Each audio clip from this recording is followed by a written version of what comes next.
14 বছরেও থামেনি ফেলানীর বাবার কান্না। ফেলানী হত্যার 14 বছর পূর্ণ হলো। 2011 সালের 7 জানুয়ারি ভারতের সীমান্তরক্ষী বাহিনী বিএসএফ সদস্যের গুলিতে নির্মমভাবে নিহত হন বাংলাদেশি কিশোরী ফেলানী। তবে দীর্ঘ 14 বছরে তার পরিবার এখনও ন্যায় বিচার থেকে বঞ্চিত। ফেলানী খাতুন কুড়িগ্রামের ফুলবাড়ী উপজেলার অনন্তপুর সীমান্তে তার বাবার সঙ্গে কাঁটাতারের বেড়া পার করার সময় বিএসএফ সদস্য অমেয় ঘোষের গুলিতে নিহত হন। তার মৃত্যুর পর মরদেহ ঘণ্টার পর ঘণ্টা কাঁটাতারে ঝুলে থাকার দৃশ্য পুরো বিশ্বে তীব্র নিন্দার সৃষ্টি করে। 2013 সালে ভারতের কোচবিহারে বিএসএফ এর বিশেষ আদালতে বিচার শুরু হলেও অভিযুক্ত অমেয় ঘোষকে খালাস দেওয়া হয়।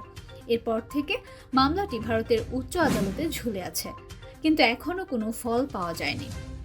ফেলানীর বাবা নূর ইসলাম তার মেয়ের হত্যার বিচার চেয়ে 14 বছর ধরে লড়াই করছেন।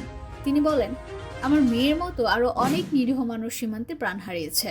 আমি চাই ফেলানীর হত্যাকারী অমেয় ঘোষের সর্বোচ্চ শাস্তি হোক এবং সীমান্ত হত্যা বন্ধ হোক।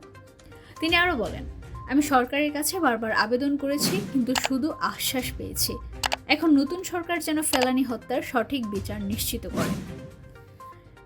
ফেলানী হত্যার 14 বছর পরও তার পরিবার ও দেশের মানুষের কাছে একটি প্রশ্ন রয়েই গেছে, কবে হবে এই হত্যার ন্যায় বিচার?